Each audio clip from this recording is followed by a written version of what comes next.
Take two on this. Yesterday, I put up a video that I wasn't very happy with, had a very negative approach.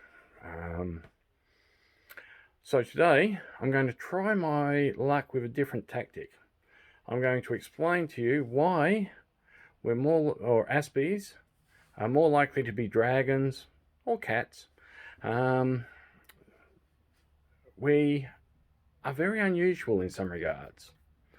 We love to hoard stuff. We know a lot about a lot of different bits and pieces of information.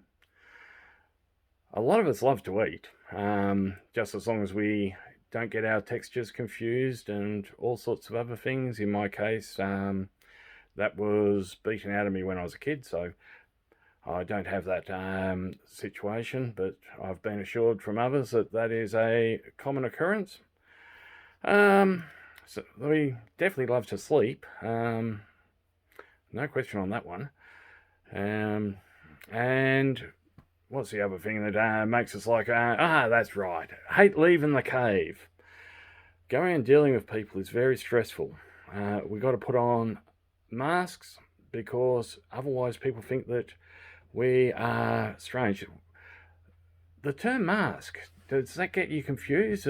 I'm not talking about walking out of the door here with a clown costume on, or literally a dragon head or some other type of mask. I mean, actually appearing to be normal. On these, I can be whatever I want to be. These videos allow me to drop a lot of the pretense.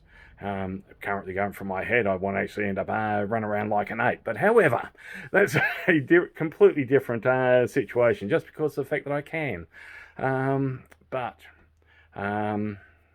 Yeah, so anyway, that would be how we would be like a dragon. Now, what about if we're a cat? I can remember when I was about 6 or 7 years old, I was so convinced that I'd come from another planet and that it must have been a planet full of cats because, well, the cat that we owned had more in common with me than what a lot of the kids at school did. And the kids at school used to beat me up.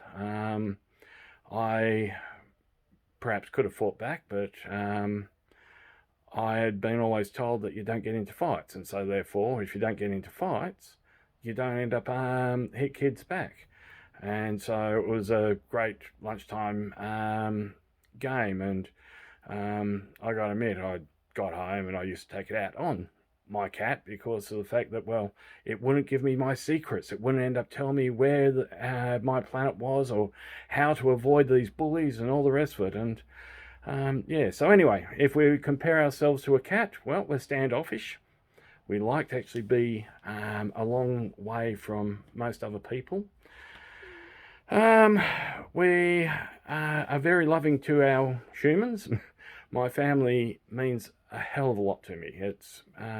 It's my safety place. So, and that family can expand to people that aren't of my blood. It can also mean that I kick people that are of my blood out of my family. I did that to my sister because of the fact that she, yeah, well, she just ended up did some really mean things as far as I was concerned. We seem to have multiple lives. That's partly because of the fact that we love to live our life, and we will, as I said, put on masks. We'll end up be what others expect us to be. We have short bursts of extreme energy. I can get a lot done in a very short period of time. And then I can end up feel like I've been totally burnt out, and I just want to go and curl up in my nice warm spot where it's nice and safe. So that's how to end up. I suppose that's the balance of being a cat. So why am I telling you this? We are different,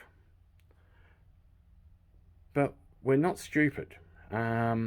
We, as aspies, we do carry a hell of a lot of information. It's just we see the world through different eyes. We see them through different processes.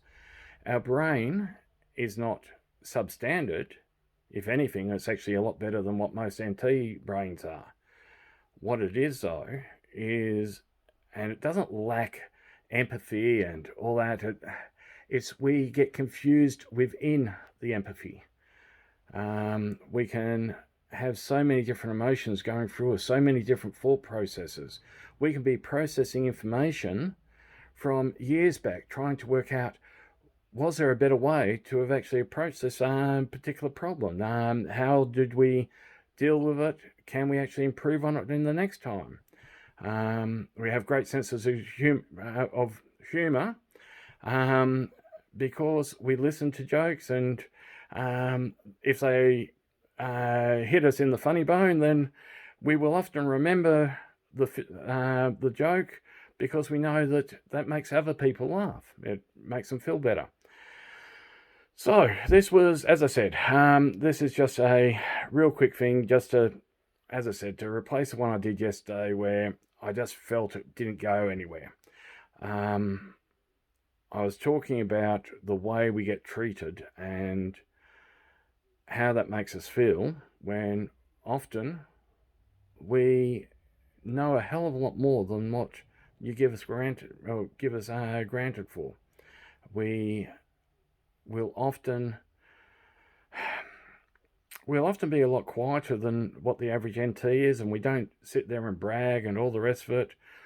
What we do is we observe, we take in, and we have been observing and taking in for many decades if you get to my age.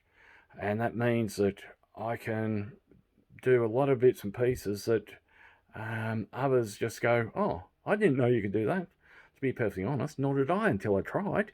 But I'd seen it at some stage, or I'd read about it, or I'd watched it. Well, I suppose seeing and watch is the same. As aspies, we often question what we say. So anyway, I don't want this to be a great big long one. Please ask questions, subscribe. I want to get a little bit of the interaction going so as I can answer the questions you've got about being an aspie. Thanks. I'll talk to you later.